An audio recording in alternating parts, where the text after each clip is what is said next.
चलो बैठ जाओ।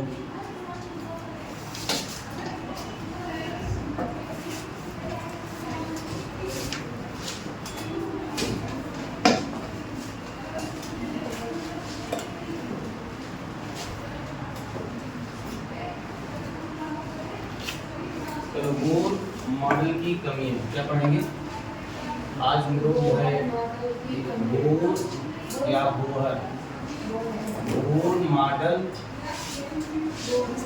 की कमी है। चलिए लिखिए इसमें कमी है, ठीक है लिखिए।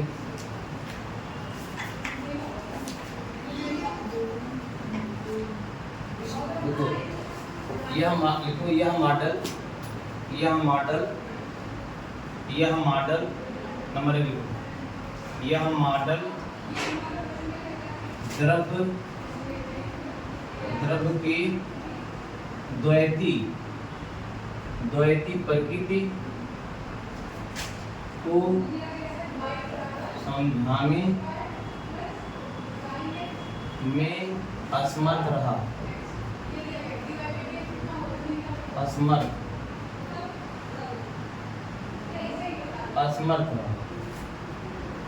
क्या रहा? असमर्थ रहा, ठीक है। कोई दिक्कत नहीं समझे? द्वैती प्रकृति आप जाने दो। द्वैती प्रकृति का मतलब ये होता है, आप जानते हो जो इलेक्ट्रॉन हमारा है, इलेक्ट्रॉन तरंग भी है और क्या है, कण भी है, ठीक है। द्वैती प्रकृति क्या रहता है, लेकिन ये इनके बारे में नहीं बता पाए, दोनों गुणों की व्याख्या नहीं कर पाए। मतलब कण के बारे में तो बता दिए, लेकिन तरंग के बारे में नहीं बता बस नहीं है। और दूसरा आपने ये करना, ये हाइजेनबर्ग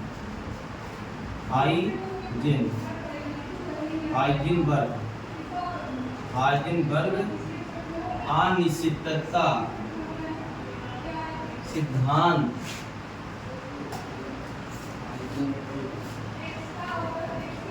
सिद्धांत की व्याख्या करने में असफल रहा।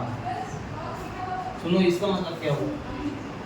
एक्चुअली क्या है ना, बोर का जो मॉडल है ना, जैसे ये नाभिक है, नाभिक के बाहर क्या है आपके जो है कक्षा है, प्लाज्मा सेल है, निश्चित ऊर्जा की आपकी जो है कक्षाएं हैं। अब ये जो कक्षाएं मान लीजिए यहाँ इलेक्ट्रॉन है, कह रहे हैं इलेक्ट्रॉन जो है अगर वेग मतलब वेग घूम रहा है उसका वेग होगा, और इलेक्ट्रॉन का द्रव्यमान अगर है वो एक प्रकार का कण भी है अगर द्रव्यमान है, नहीं समझे क्या? तो अगर वेग को हमने डेल्टा जो है आपको डेल्टा भी मान लें, और स्थिति को जो कण है उसको स्थिति मान ले डेल्टा एक्स मान ले, तो दोनों एक साथ निर्धारित करना असंभव है। और इसमें उन्होंने एक समीकरण दिया था, या तो या ज्यादा होगा या तो इक्वल होगा या तो 0.4। मतलब इनके अनुसार, बोर के अनुसार आप सिर्फ एक इलेक्ट्रॉन की स्थिति या वेग किसी एक वाली जानकारी से, लेकिन दोनों की जानकारी नहीं कर सकते हैं।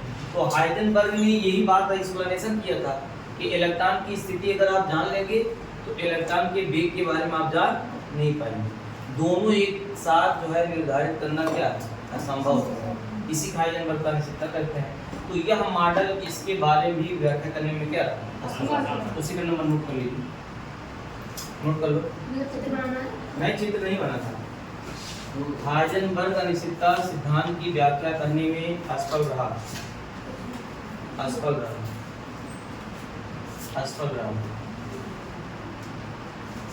मैं तो ये रिसर्च कर रहा था कि कल जो पढ़ाया था वो बात मैंने बता दिया था कि हाइजेनबर्ग अनिश्चितता सिद्धांत क्या है, ठीक है।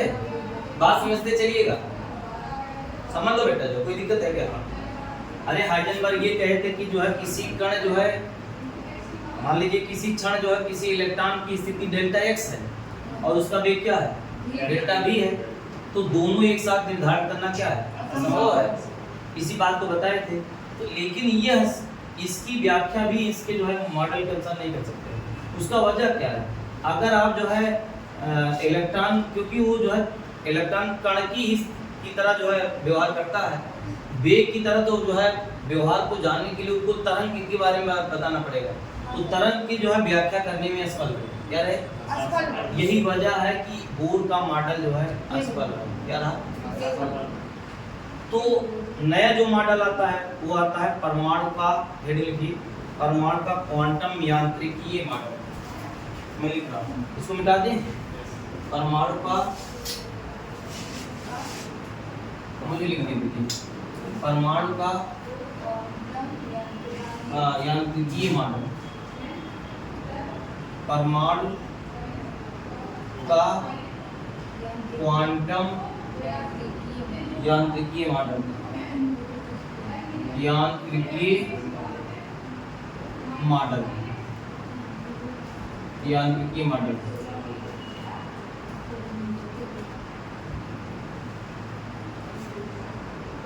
ठीक है।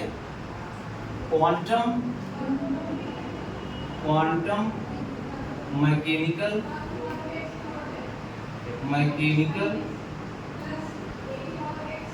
Quantum mechanical of atomic model.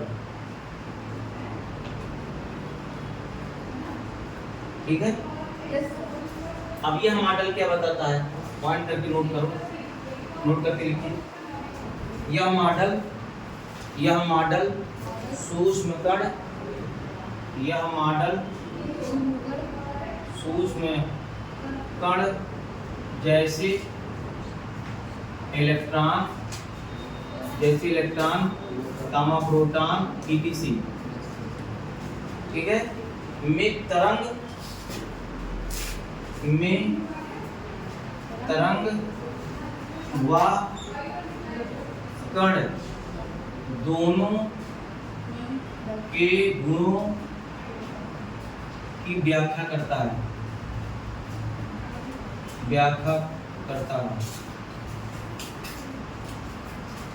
यह मॉडल क्या कर रहा है? इलेक्ट्रॉन, प्रोटॉन, और भी बहुत सारे कण हैं, मैंने किसी दो ही कण से हमको अभी तो लेना देना है, में तरंग व कण दोनों के गुणों की व्याख्या करता है। अर्थात इस मॉडल के द्वारा हाइजेनबर्ग और द्रव्य के द्वैतिक प्रकृति की व्याख्या की जा सकती है। अब आप नेक्स्ट लिखिएगा, इसी में सेकंड नंबर लिखिए। यह हम इस मॉडल के द्वारा इस मॉडल के द्वारा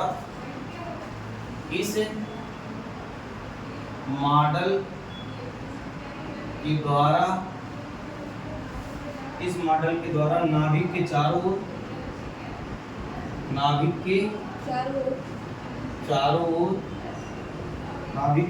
ओर केल्विन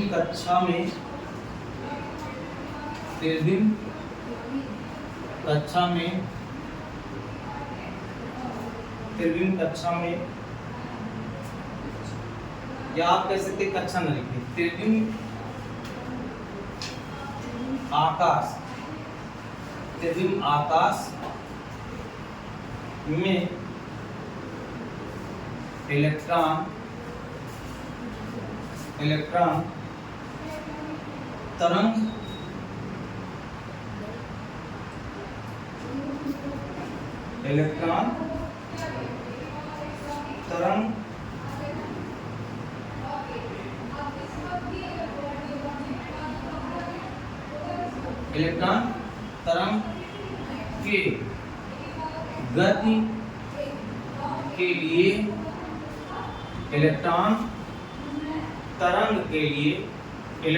तरंग के गति के लिए इलेक्ट्रॉन तरंग के गति के लिए आगे लिखेंगे। एक समीकरण दिया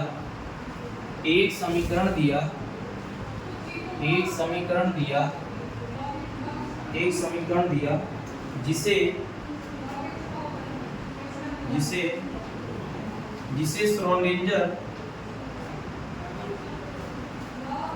श्रोडिंगर ये लिखे हैं, श्रोडिंगर लिखा है, श्रोडिंगर तरंग समीकरण कहते हैं। बात नहीं करेंगे, हाँ ठीक है। ये समीकरण लिखिए, delta delta square psi upon delta x square plus delta square psi upon delta y square plus delta इसे बना दीजिएगा, ऐसे घुमा दीजिए, डेल्टा स्क्वायर साई और एक डेल्टा आप ऐसे बनाते हैं, एक डेल्टा यहाँ बनाना पड़ेगा, ठीक है, एक डेल्टा यहाँ पे, डेल्टा स्क्वायर साई, ये साई लिखा हुआ है, delta x square plus delta square psi upon delta y square plus delta square psi upon delta z square, ठीक है, और plus 8 pi square m upon h square bracket में E minus V equal to 0, और ये घेर दो इसको, बहुत इंपॉर्टेंट फार्मूला, ये फार्मूला डिराइव करके बताया भी जा सकता है लेकिन कोर्स में नहीं है। कैसे आया है ये फार्मूला, डायरेक्ट तो आया नहीं, समझ, इसकी ओरिजिन कैसे हुई ये भी बताया गया, लेकिन आपके कोर्स में नहीं है। आप एनसीईआरटी उठाएंगे तो ये आपको दे दिया गया है, और कभी कभी ये सीधे पूछ लेता है कि जो है श्रोडिंगर जो है जो इक्वेशन समीकरण है वो कौन सा है, तो आपको delta square psi upon delta x square plus delta square psi upon delta y square plus delta square psi plus delta z square plus 8 pi square m upon h square bracket में E minus V, और bracket बंद के बाद क्या लिखो, इसको रट लेना है, क्या कर लेना है, रट लेना है। फिर से सुनिए बेटा, यह समीकरण जो है श्रोडिंगर ने दिया था, इसलिए हम इसको, और किसके लिए, इलेक्ट्रॉन के जो है गुणों के जो है तरंग के जो है तरंग का जो है गुण स्पष्ट करने के लिए ये समीकरण आया है, बताए, ठीक है। अब इस समीकरण में क्या क्या है वो आप लोग लिख दीजिए, देखिए जहाँ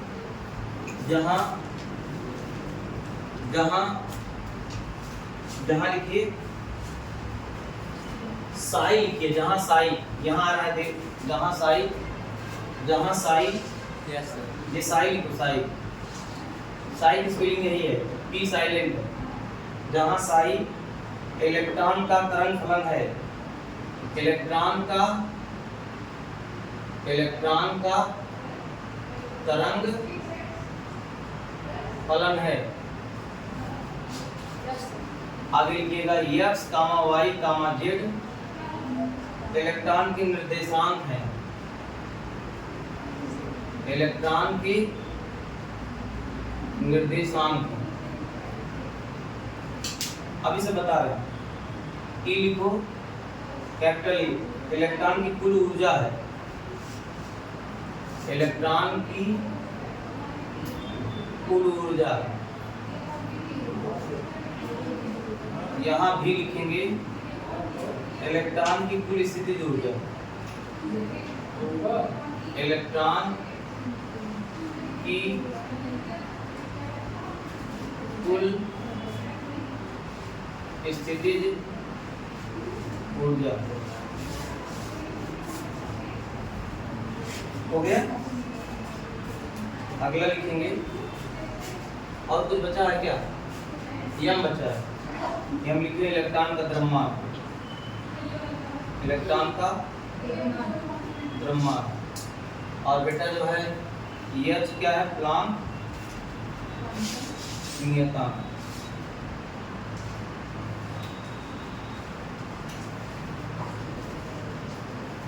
हो गया।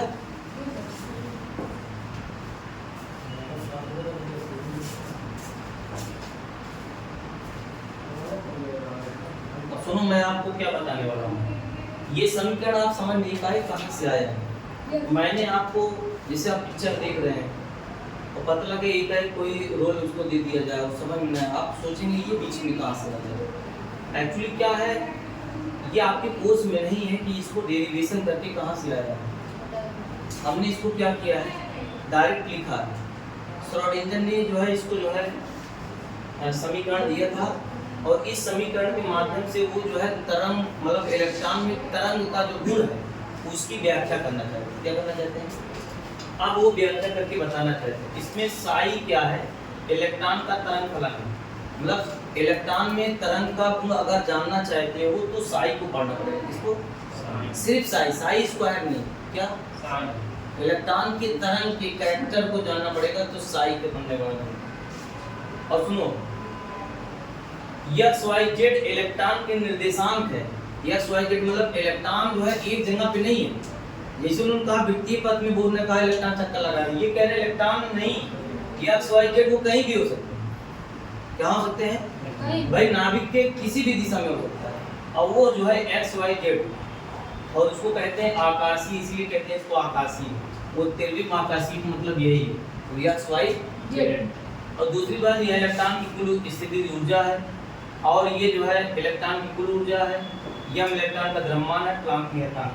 अब इस समीकरण से सर हमें आशय क्या है ये लिखना चाहते हैं। तो आगे लिखिए, पॉइंट देकर लिखिए, ऐसे जैसे स्टार बनाए थे पॉइंट बना रहे थे, पॉइंट लिखिए। हाँ, नोट नहीं कर पाए क्या? हाँ, ये पूरा आ रहा बेटा है ना? यस हाँ आ रहा है ना? चलो ठीक, इसको मिटा रहे हैं। अब अगला जो है देखो, अगला देखो, लिखो जो है उपर्युक्त समीकरण के माध्यम से, उपर्युक्त समीकरण के माध्यम से, उपर्युक्त समीकरण के माध्यम से, उपर्युक्त समीकरण के माध्यम से यह जानकारी प्राप्त होता है, यह जानकारी प्राप्त होता है, जानकारी प्राप्त होता है कि इलेक्ट्रॉन तथा नाभिक के बीच आकर्षण एवं प्रतिकर्षण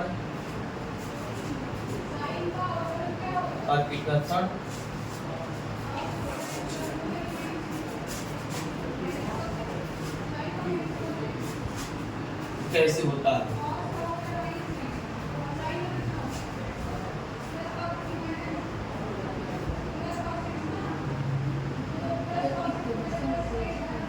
कैसे मिल पाए क्या?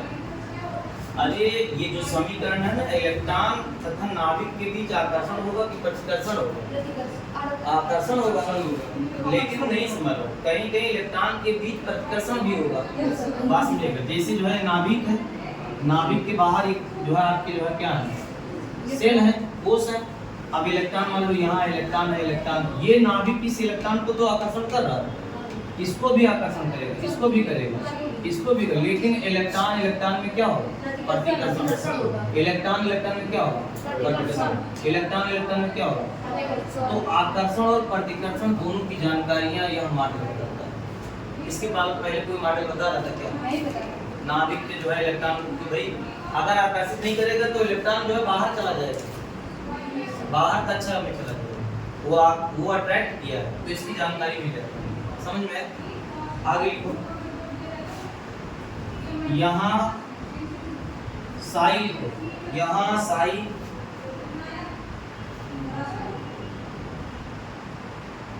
का कोई भौतिक महत्व नहीं है, का कोई भौतिक महत्व नहीं है, लेकिन वही आगे लिखिएगा, लेकिन साई स्क्वायर द्वारा किसी बिंदु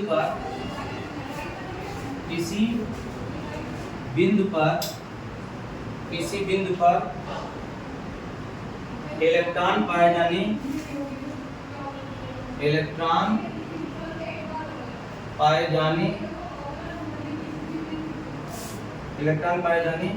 की प्रायिकता को बताता है, बताता है।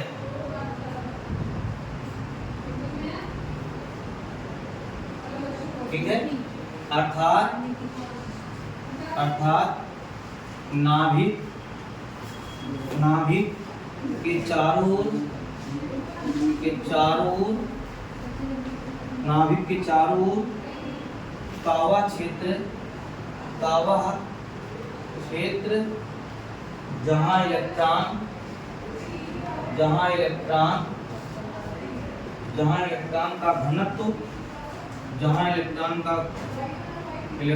का घनत्व ज्यादा है जिसे कक्षक कहते हैं। इसे क्या कहते हैं? कक्षक कहते हैं।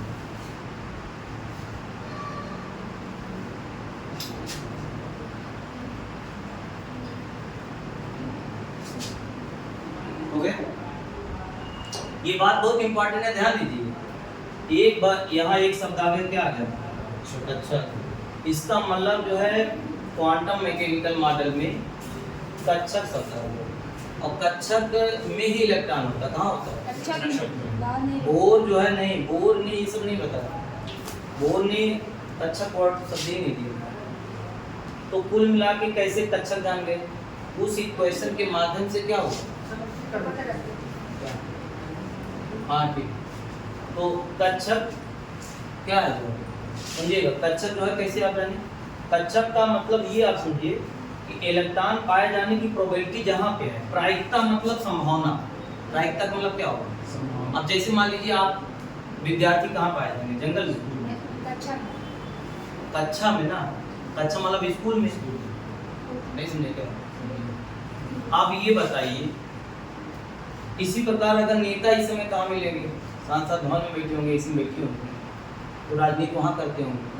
तो जो श्रोडिंगर ने इक्वेशन दिया तो उसी इक्वेशन के माध्यम से लाए। अब आप कहोगे सर वो इक्वेशन कैसे कक्षक उन्होंने किया था? तो बहुत डिटेल में और जाना पड़ेगा।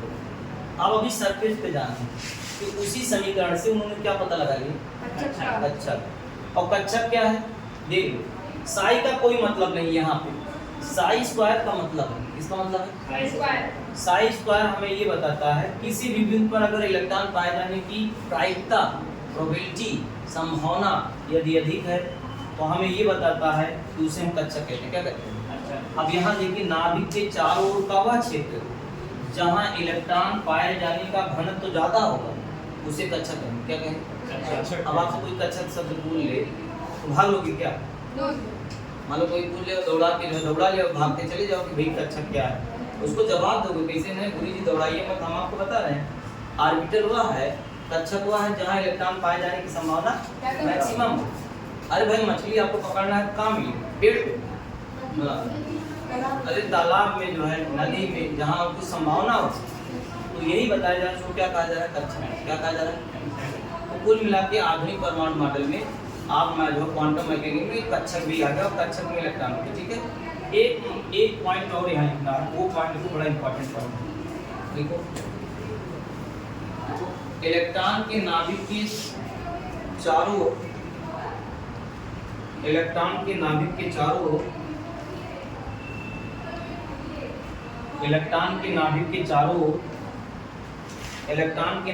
चारों ओर सभी दिशाओं में इलेक्ट्रॉन के नाभिक के चारों सभी दिशाओं में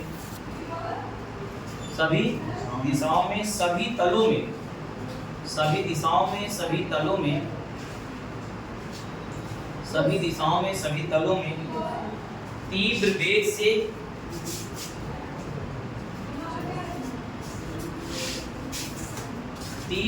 से इलेक्ट्रॉन गति करता है। तीव्र वेग से इलेक्ट्रॉन गति करता है। छूट गया क्या? आराम से बोले, ये पनीर खत्म कर दिया करो, ले लो। क्या लिखे? सभी दिशाओं में सभी तलों में तीव्र गति से क्या करता है? आप सुन लो, बोहर ने क्या कहा था? बोहर ने कहा इलेक्ट्रॉन नाभिक के चारों द्वितीय कक्षों में क्या करते हैं?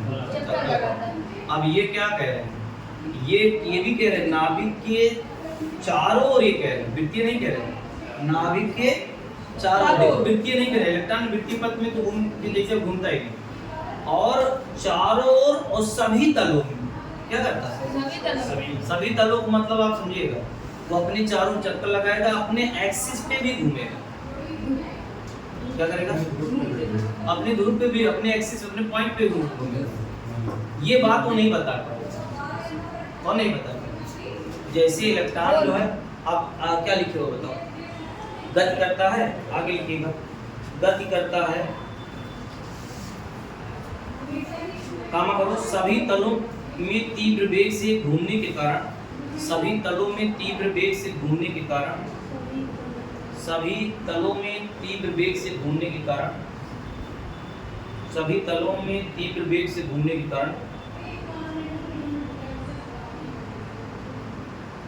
घूमने के कारण नाभिक के चारों ओर,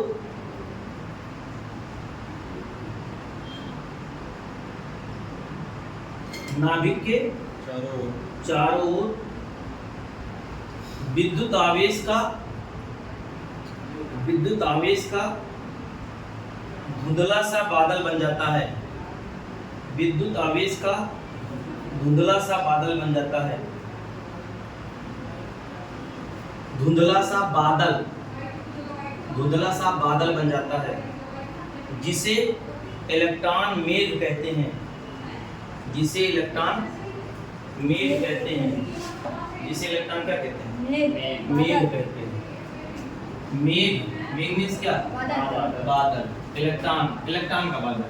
अब देखिए ऐसा है, वैज्ञानिकों ने ये भी जो है खोज के निकाला, पता लगा है कि नाभिक है, परमाणु है, परमाणु का क्या है, एरिया है, बहुत सघन है, हार्ड है, और जिसको हम क्या कहते हैं, नाभिक कहते हैं। नाभिक के चारों ओर इलेक्ट्रॉन क्या कर रहे हैं, घूमने की वजह से ऐसे घूम रहे हैं, घूमने की वजह से यहाँ बादल जैसे बन जाता है, क्राउडिंग हो जाती है, भीड़ भाड़ इलेक्ट्रॉन, जिसे हम विद्युत आवेश कहते हैं। क्या कहते हैं, विद्युत आवेश इसलिए कहते हैं जनरेट हो जाता है क्योंकि इलेक्ट्रॉन है, इलेक्ट्रॉन निगेटिव होता है भाई, इलेक्ट्रॉन अगर निगेटिव है तो उसी जो है इलेक्ट्रॉन के चलने की वजह से तो करंट होता है, आता है। तो ये क्या हुआ, एक प्रकार का ऐसे, ये देखिए, ये इसका मतलब जो है, ये सब जो है ऐसे करके, ये पूरी तरह एरिया, और इसी एरिया को पूरी तरह से जो है ये आपका नाभिक है, क्या है, नाभिक। और बेटा ये क्या है, ये जो एरिया है, ये सब एरिया जो नाभिक चारों, इसको कहते हैं इलेक्ट्रॉन मेघ। क्या कहते हैं, मेघ, इलेक्ट्रॉन का बादल। क्या कहते हैं, इलेक्ट्रॉन का बादल शब्द दे रहे हैं, बाकी कुछ नहीं। एक्चुअली क्या ना, इस एरिया में इतना जो हमको ये लग रहा है कि इतना क्राउडिंग है इलेक्ट्रॉन का कि आवेश जनरेट हो रहा है, और बाहर से अगर जरा छोड़ कर देंगे तो ये करंट भी आ सकते हैं, बस ना। तो कभी कभी आ जाता है इलेक्ट्रॉन मेघ, क्या तो छोड़ के नहीं आया, आप कहोगे नाभिक के चारों वो इलेक्ट्रॉन के घूमने की वजह से इलेक्ट्रॉन का जो है बादल बन जाता है, एक आवरण बन जाता है। इलेक्ट्रॉन का क्या हो जाता है, क्या बन जाता है, बादल बन जाता है, ठीक है। तो फिर क्या हो जाएगा, इसी को क्या कहते हैं, इलेक्ट्रॉन का बादल या मेघ। बना लो, बना लो, बना लो, हाँ बेटा बना, नहीं बन पा रहा है क्या, अरे तो पॉइंट दे दो, अगर जो है सब नहीं बना रहा है, इसे गति दो।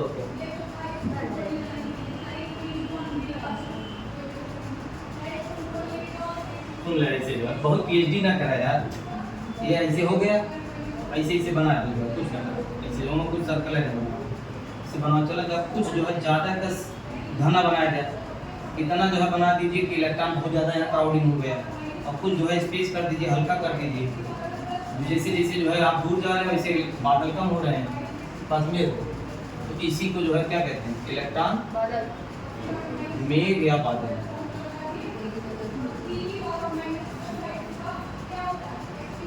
ठीक है, मेघ, इलेक्ट्रॉन मेघ है, तो बच्चे पढ़ेंगे पता लगे मेघ,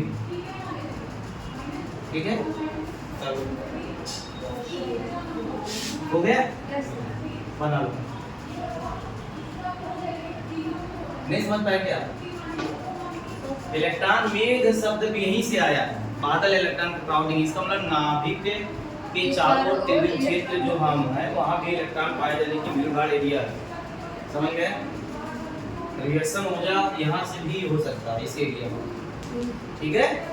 अब सुनो, अब एक सब और आ गया है। अगला पॉइंट आप जो है हेडिंग कर लिखेंगे। क्या लिखेंगे? हेडिंग लिखेंगे। कक्षक क्या लिखेंगे? कक्षक अभी पढ़े थे। कक्षक की इंग्लिश होती है आर्बिटर। क्या होती है? ऑर्बिटल कोई टीचर इसको आर्बिटर भी पढ़ते हैं। क्या पढ़ते हैं? आर्बिटर भी पढ़ते हैं। आर्बिटर आर्बिट नहीं, आर्बिटर। और हिंदी में कक्षक। क्या है? कक्षक। इसका मतलब परमाणु में बहुत सारी चीजें आप बात है। परमाणु में के दो भाग होते हैं। एक भाग नाभिक है। नाभिक में धनावेश होता है प्रोटॉन, और धनावेश के चारों ओर इलेक्ट्रॉन जो है घूम रहा है बहुत तीव्र गति से। वह जो है चारों ओर तो जो घूम रहा है, कैसे? सभी तलों में और सभी दिशाओं में घूम रहा है। बस में अब देखिए जो है कक्षक क्या होता है? नाभिक के बाहर का वह त्रिविम क्षेत्र। त्रिविम का मतलब समझो। त्रिविम मतलब क्या? हाँ नहीं, त्रिविम का मतलब होता है तीनों दिशाओं में। 3D लंबाई चौड़ाई ऊंचाई, मतलब तीनों दिशाओं में। ऐसा नहीं कि इलेक्ट्रॉन, मतलब अगर ये आपका न्यूक्लियस है तो ये आपका जो है सेल है, तो इलेक्ट्रॉन एक दिशा मान लीजिए यहाँ हो गया, ये इसकी हाइट मिल गई मान लो सपोज है, तो अच्छा ये हाइट हो गया। और ये आप देख लीजिए मिल गया भाई, ये एक्स मान लेते हैं, ये वाई मान लिए, तो जेड भी तो कहीं मानोगे आप। लंबाई चौड़ाई भाई गोला है, आपको नहीं मन नजर आ रहा है लंबाई चौड़ाई ऊंचाई। तो इसी तीनों जो है डायरेक्शन को क्या बोल दिया गया है बताइए? आपको जो है त्रिविम बोल दिया गया। क्या? त्रिविमीय। त्रिविम मतलब 3D। और देखिए घर और भी बनता है 3D में। एक जमाना था जो है घर जब बनता था कहते थे कि भाई हमारे अगवाड़ है पछवाड़, आगे से होगा ये घर मिले, ये के स्ट्रक्चर, और पीछे से होगा इसे मिले। आप देखिए आपको त्रिविम ये बोल रहा है। त्रिविम मतलब होगा 3D। 3D मतलब लंबाई चौड़ाई ऊंचाई। तो यहाँ देखिए नाभिक के बाहर का वह क्षेत्र जहाँ पे इलेक्ट्रॉन तीनों क्षेत्र में त्रिविमीय क्षेत्र पास में रहो, जहाँ पर इलेक्ट्रॉन पाए जाने की संभावना ज़्यादा हो, 90 प्लस ऊपर हो, 90% से ज़्यादा हो, उस एरिया को हम क्या कहते हैं? कक्षक कहते हैं। तो कक्षक कोई भूल ले तो आप भूलना नहीं, जरा लिख लो। परमाणु के नाभिक के चारों ओर वह त्रिविमीय क्षेत्र। परमाणु के नाभिक के चारों ओर वह त्रिविमीय क्षेत्र, वह त्रिविमीय क्षेत्र। परमाणु के नाभिक के चारों ओर वह त्रिविमीय क्षेत्र जिसमें इलेक्ट्रॉन पाए जाने की संभावना, जिसमें इलेक्ट्रॉन पाए जाने की संभावना। परमाणु के नाभिक के चारों ओर वह त्रिविमीय क्षेत्र जिसमें इलेक्ट्रॉन पाए जाने की संभावना। आराम बोले क्या? टूट गया बेटवा? टूट गया? अच्छा लिखो। परमाणु के नाभिक के चारों ओर वह त्रिविमीय क्षेत्र जिसमें इलेक्ट्रॉन पाए जाने की संभावना।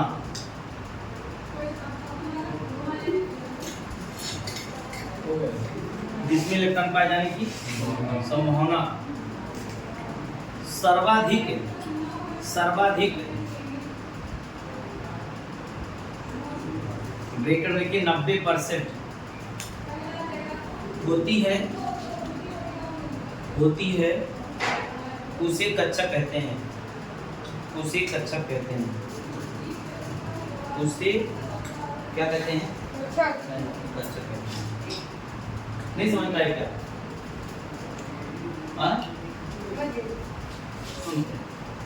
एक मिनट, यहाँ देखिए ये नाभिक है। क्या नाभिक का ये आपका जो है देखिए कक्षक है। ये नाभिक के बाहर का जो है त्रिविमीय क्षेत्र है। इलेक्ट्रॉन पाए जाने की, सुनो कैसे जानोगी? मान लो ये नाभिक बाहर इलेक्ट्रॉन है, घूम रहे हैं, देखो तो जहाँ इलेक्ट्रॉन पाए जाने की संभावना चाहे इस डायरेक्शन में हो चाहे इस डायरेक्शन में, ये जो इसी तीनों डायरेक्शन को मान लीजिए, इसको हमने x माना, इसको हमने y माना, इसको जेड, इसको कहते हैं तिरबिम। क्या कहते हैं? तिरबिम। और इसी तिरबिम क्षेत्र में जहाँ ज़्यादा हो जाए, मैक्सिमम, मान लीजिए आप कहोगे अंदर भी है, अंदर हटाई दीजिए, समझने के लिए, तो इसी क्षेत्र को क्या कहते हैं? क्या कहते हैं? बात समझे कि नहीं? इसका मतलब सर परमाणु के अंदर अगर जाना चाहते हो, मान लीजिए एक परमाणु है जिससे पूरी हमारे शरीर की बनी हुई है, इसमें कोश है, कोश में कोश है, और कोश में कक्षक है, और कक्षक में क्या है? इलेक्ट्रॉन। इलेक्ट्रॉन से मुलाकात करना है तो कोश क्या होते हैं? के, एल, एम, एन, ओ, पी, बहुत सारे, ठीक है। तो कोश आप जानते हैं यस, पी, डी, या, और कक्षक जो है ये यस, पी, डी, समझे कि नहीं? तो आप जो है अब लिखिए आधुनिक परमाणु मॉडल। कौन सा? अरे इसको मैं बताने जा रहा हूँ, मैं इसको बताने जा रहा हूँ। बहुत सारी चीजें नोट्स में ही ना बनाया करो, नोट्स में बना लो कोई मत, समझो उसको। ये कोई आपको थ्योरम यहाँ नहीं लिखना है रिसर्च, आपका कॉन्सेप्ट क्या होना चाहिए, सही, ठीक है। क्या वो छोड़ दिए तो मैं क्या आप फिजिक्स पढ़ा दीजिए? आपको टाइम लगेगा? हाँ अभी पढ़ा वो पकड़ा दीजिए। दुपट्टा दे दो, ठीक हो गया। अब सुनो जो मेरी बात, अब लिखिए आधुनिक परमाणु मॉडल, आधुनिक परमाणु मॉडल, आधुनिक परमाणु मॉडल, आधुनिक परमाणु मॉडल, आधुनिक आधुनिक परमाणु मॉडल, आधुनिक परमाणु मॉडल, मॉडर्न पीरियड जो है एटॉमिक मॉडल।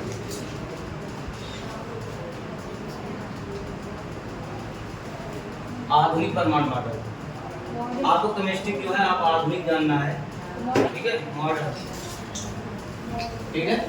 अब सुनो, अब इसमें याद रखिए कि परमाणु के दो भाग होते हैं। इस मॉडल से ये समझ में आए परमाणु के कितने होते हैं? परमाणु के दो भाग होते हैं, एक भाग होता है नाभिक और दूसरा होता है नाभिक के बाहर त्रिविम क्षेत्र, त्रिविम क्षेत्र जहाँ इलेक्ट्रॉन पाए जाने की संभावना अधिक होती है, जिसे क्या कहते हैं? कक्षक। क्या कहते हैं? यानी कि त्रिविम क्षेत्र जहाँ पे कक्षक कहते हैं, और इसी कक्षक में क्या पाया जा रहा है? इलेक्ट्रॉन।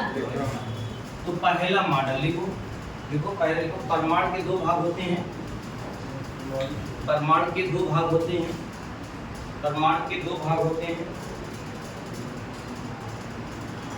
नंबर एक नाभिक, रोमन में भी छोटी से लिखिएगा, नंबर एक नाभिक, नंबर एक नाभिक, नाभिक, और दूसरा लिखेंगे नाभिक के चारों ओर, नंबर एक नाभिक, और दूसरा लिखेंगे नंबर एक नाभिक, और दूसरा लिखेंगे नाभिक के चारों ओर, नाभिक के चारों त्रिविम क्षेत्र, नाभिक के चारों त्रिविम क्षेत्र, त्रिविम क्षेत्र जिसमें इलेक्ट्रॉन पाए जाते हैं, जिसमें इलेक्ट्रॉन पाए जाते हैं।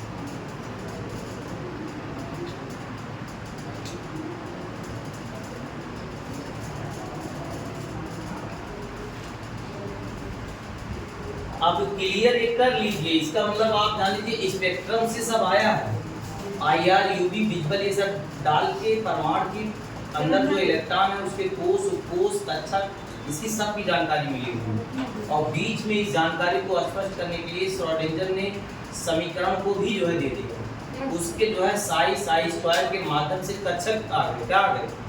और कक्षक के माध्यम से हम इलेक्ट्रॉन की प्रोबेबिलिटी, उसके पाए जाने की संभावना का आकलन भी कर चुके हैं। मॉडर्न में अब हम सारे निचोड़ लिखना चाहते हैं। अभी तक मैंने क्या जानकारी प्राप्त की, इतने मॉडल पढ़ लिए, जे थॉमसन पढ़े, रदरफोर्ड पढ़े, बोर मॉडल पढ़े, और उसके बाद क्या मालूम पड़ा? क्वांटम मैकेनिकल मॉडल, और सभी का निचोड़ अगर देखा जाए तो क्या निकल के आता है? निकल के ये आता है नाभिक के, यहाँ देखिए, नाभिक के बाहर, नाभिक के बाहर के क्षेत्र, नाभिक के बाहर के क्षेत्र, नाभिक के बाहर के क्षेत्र में कोश, क्षेत्र में क्या हो सकता है? कोश और जो है उपकोश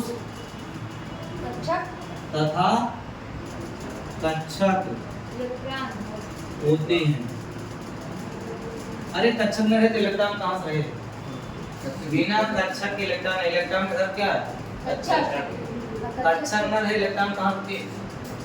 आप जो है शक्तिमान थोड़ा हो गए भाई, चाइना कहीं जाना है बिना जहाज के, किसी उड़ हो जाओ, आदमी थोड़ा शक्तिमान हो गए।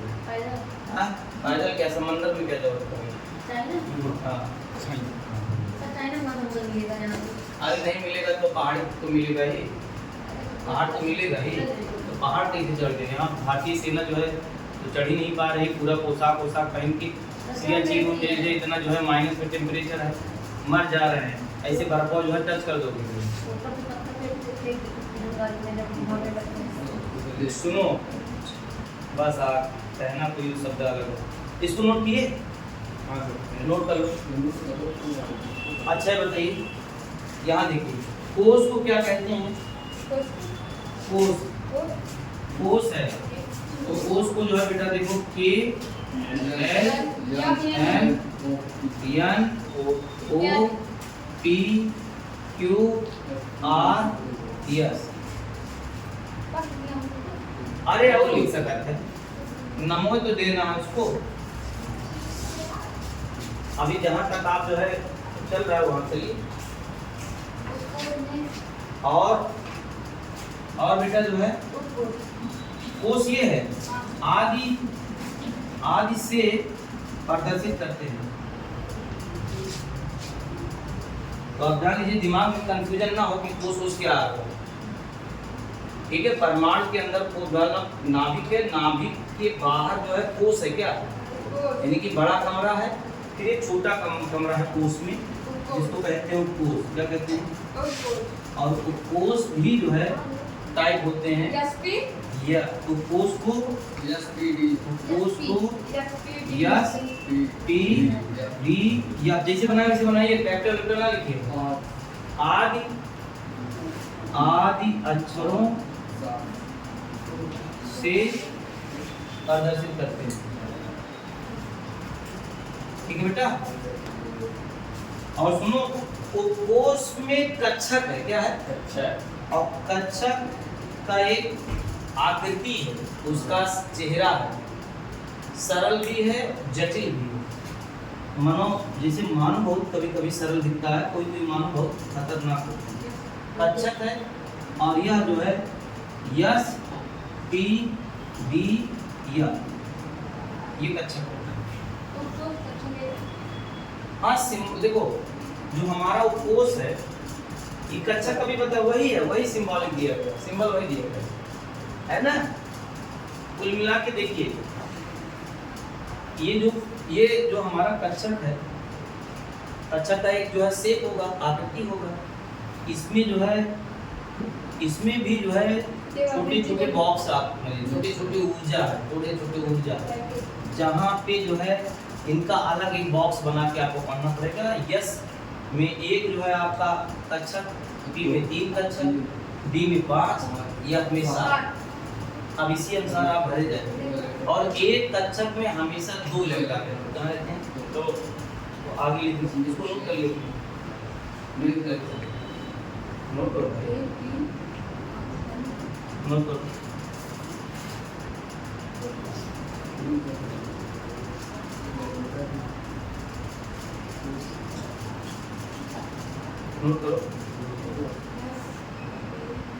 नोट करो, मतलब नोट लिखो। मैं नोट लिखा रहा हूँ, ये नोट लिखा रहा हूँ, पहले लिख ली। अच्छा हो गया? नोट लिखो, नोट ये लिखना है। कक्षक कक्षक में इलेक्ट्रॉन रहते हैं, मजे से नहीं रहते हैं, वहां भी घूमते रहते हैं। 10 होता है इलेक्ट्रॉन, ठीक है, जाए वहीं झांकी चलो, ठीक है। और ये पहला लिखो, एक कक्षक में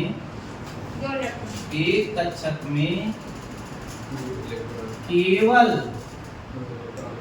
2 इलेक्ट्रॉन रह सकते हैं। 3 दिन भी, और मैं इसको डब्बे द्वारा प्रदर्शित कर दे रहा हूँ। अच्छा, काफी डब्बे जिसे नहीं होता, समझाने के लिए, इसके लिए बोलो भाई। तो एक कक्षक में 2 इलेक्ट्रॉन, पहला इलेक्ट्रॉन कोई भी आप जो है कर सकते हैं। हमने क्लॉकवाइज किया, ऐसे अगर इलेक्ट्रॉन पहला घूम रहा है, न्यूक्लियस है, ऐसे घूम रहा है इलेक्ट्रॉन, और दूसरा इलेक्ट्रॉन जो हमारा है ऐसे घूम रहा है। हाँ, अरे भाई एक ही दिशा में कैसे जो है, सेम चार्ज है, एक दिशा में जब घुमाओगे तो उधर लड़ जाएंगे, इतना आवेश रहेगा, वो गड़बड़ा जाएगा। अब एक दिशा में एक, ये दूसरा जो है, समझ में आया? तो 2 इलेक्ट्रॉन होते हैं, नोट करो इसको, बनाओ। और जो ऐसे घूमेगा इलेक्ट्रॉन, उसको क्लॉकवाइज क्या कहेंगे, डायरेक्शन। और जो ऐसे घूम रहा है, ये ऐसे देखो, एंटी घड़ी के विपरीत दिशा, एंटी क्लॉकवाइज इलेक्ट्रॉन को प्लस हाफ लिखते हैं, और एंटी क्लॉकवाइज से माइनस हाफ बना लो। इसका मतलब ये भोकाल यहाँ नहीं बनाया गया, ये ओरिजिनल चीज है जो आप तक पहुँचाया जाए। नहीं समझ पाए क्या? हाँ, सारा सो रहे हो? हाँ, आँख लाल हो गई, पता नहीं, लाल तो नहीं है फिलहाल, लेकिन ठीक है। हुआ चल रहे थे क्या? बहुत तो हाँ, कम चल रहा है। तुम बहुत जानकार हो, हम जानते हैं।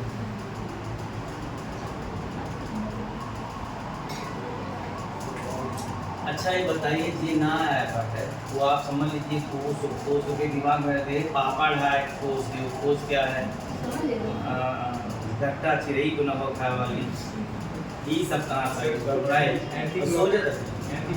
हाँ, एंटी क्लॉकवाइज, घड़ी के विपरीत दिशा में। हाँ, बस करें। फिजिक्स तो वो लोग पढ़ा, अभी वो पढ़ा शुरू, देखो केमिस्ट्री थोड़ा चलने दिया करो। केमिस्ट्री तुमको रस नहीं आता है क्या? हम तो इसे बोर तो नहीं होने देते हैं। हमारे सब्जेक्ट में आप बोर हो जाए तो हमको दुख होगा। हम तो एक मनोरंजन के साथ पढ़ाते हैं, नहीं पढ़ाते हैं क्या? बोलो भाई।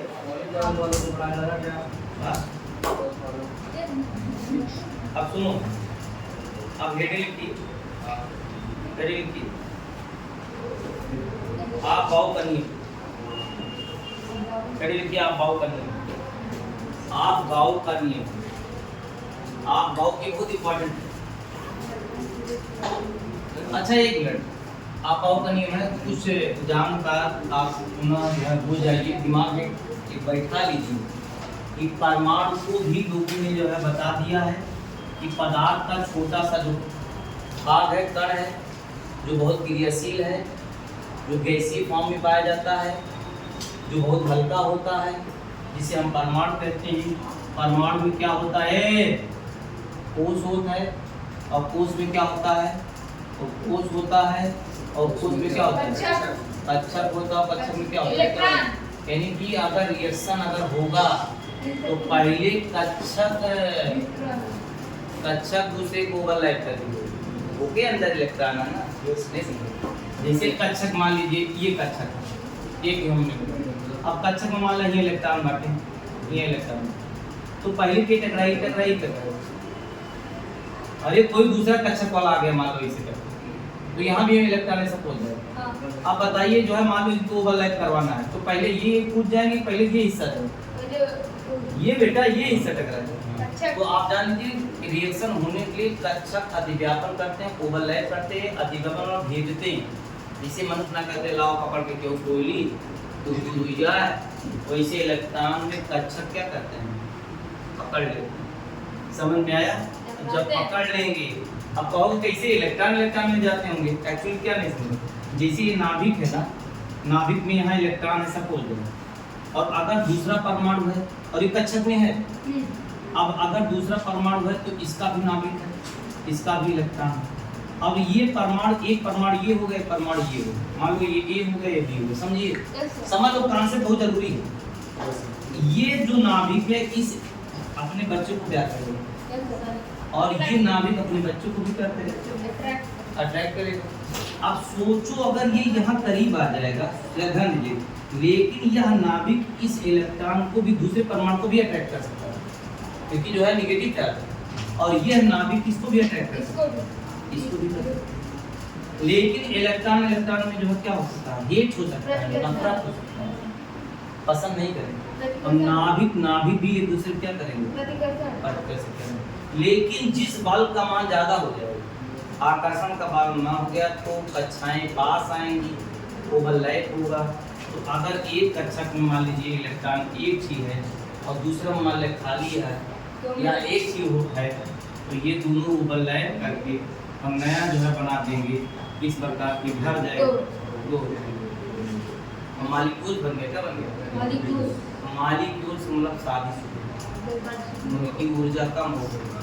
अब लाइब्रेरी नहीं ना समझ, अब लाइब्रेरी समझ में आया। ये चीज ये आपको मतलब पूरी केमिस्ट्री की जो है ये जो गाथा है इसी चलने वाली है। तो आज हम लोग आप बाऊ पढ़ेंगे, क्या पढ़ेंगे, आप बाऊ छोड़ के है यार, कहीं जाना है क्या, लेट हो रहा है, पढ़े रहेंगे नहीं, ऐसा कैसे है यार, 4 घंटा ये जो है पबजी लोग खेल के दो भी आते हैं ना, तो बात 2 घंटा में ऐसे कैसे, और फिर कहा था बैटरी की चार्ज है फिर खेल लाओ। हाँ अभी 1 घंटा अब हेडिंग डाली हम मानने वाले नहीं, हम पढ़ाएंगे। हाँ बहुत हम दुखी मन हो जाते हैं, कभी कभी बच्चे सोचते हैं अरे यार बुढ़ा आदमी चिल्ला रहा है, तुम लोग नौजवान हो के इतना अरे इसलिए देखो, अब वैज्ञानिक रूप से अगर ये जानोगे, हमने बताया था कि तुम्हारी एज कितनी साल है, 12 साल, तुम्हारी भी कम से कम 20 साल हो, नहीं 20 साल ना होगा, 16-17 में 15 प्लस या 15 मान चलो 15 में हम मानते हैं अपनी एज 40 नहीं है फिलहाल, 40 मान, तो 40 अगर मान लेते हैं हम, अगर अभी कितना जिएंगे 40, सही से बताइए, 20, ये सही बता रहा है, लंबी उम्र नहीं होना चाहिए, उम्र जो है 100 साल का है जीवन भाई, 100 साल अगर जीना चाहते हो, हम कोई व्यक्ति 100 साल जिए लेकिन कोमा में जिए तो जिया क्या, हम कह रहे बैटिंग आप गए हो घर फील्ड पे, छक्का मार रहे हो, तुम्हें 20 ओवर खेल चला है 3 रन मार के, कहीं राहुल द्रविड़ की तरह चीख की दीवार है, भगाओ चीख दीवार कल से मत दिखाएगी, वहाँ IPL जिसे मैच खेल रहा है गड़बड़ कर रहे हो। हमारे कहने का मतलब ये है कि आपको जो है जब आप अच्छा आप, हाँ मैं ये बताऊँ 16 साल का आप कितना जियोगे, 60-70 साल, ए लड़के 70 साल जिए, 70 में से 15 घटाओ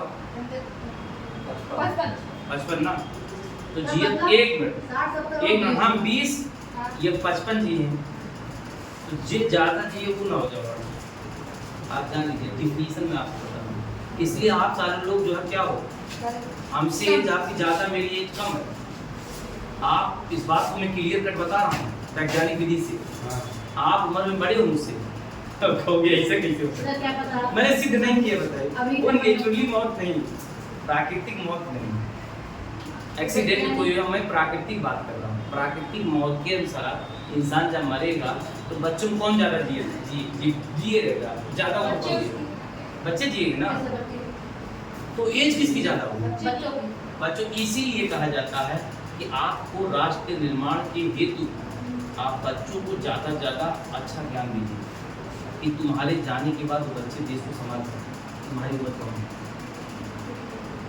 अब हम ना कहते ही हर जगह लागू करें, विज्ञान जिसे लागू के लिए ये पढ़ पाए परमाणु के जगह कोई प्रधान से कहते प्रमाण को जो थोड़ा जानकारी बताओ, राशन कार्ड बंद करवा था भैया, हाँ छोड़ दी चला जाता है ये राशन से मतलब प्रमाण से मतलब है, राशन भी प्रमाण से है, अरबी आए दादा भी हमारे पास।